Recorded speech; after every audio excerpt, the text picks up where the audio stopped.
Bible ధ్యానములో ఇప్పుడు యెషయా గ్రంథము 13వ అధ్యాయము చదువుకుందాము. ఆమోజు కుమారుడైన యెషయాకు బబులోను గూర్చి ప్రత్యక్షమైన దేవోక్తి.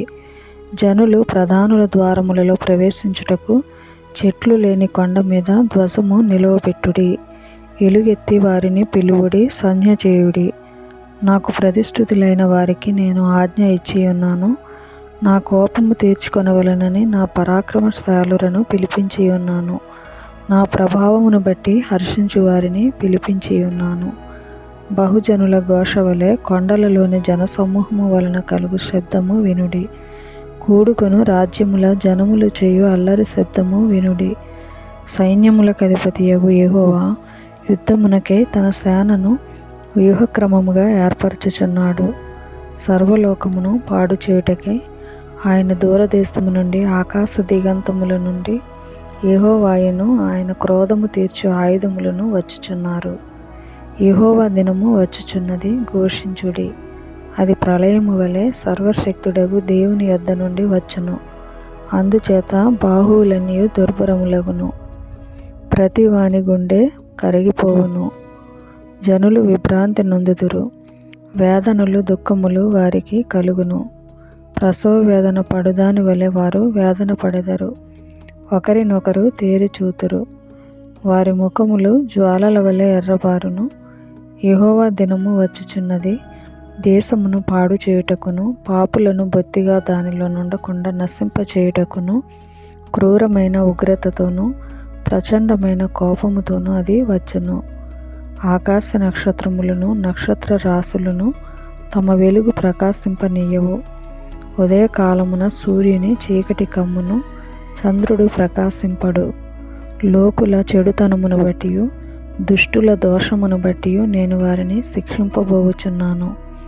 అహంకారుల అతిశయమును మాన్పించెదను, బలాత్కారుల గర్వమును అణచివేసెదను.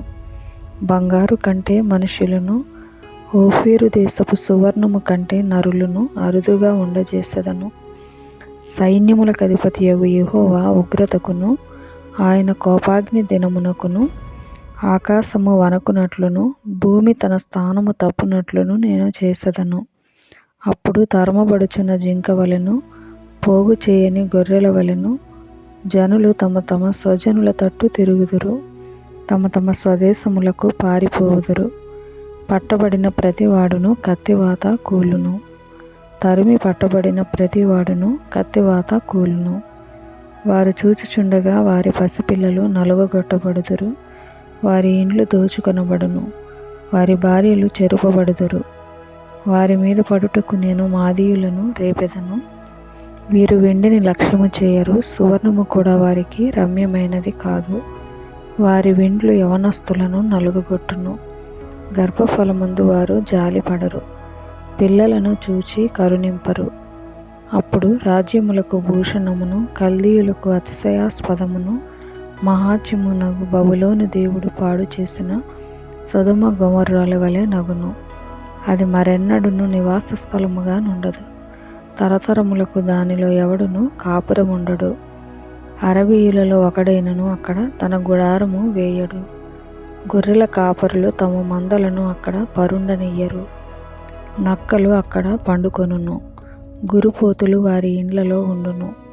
నిప్పుకోళ్ళు అక్కడ నివసించును, కొండ మేకలు అక్కడ గంతులు వేయును.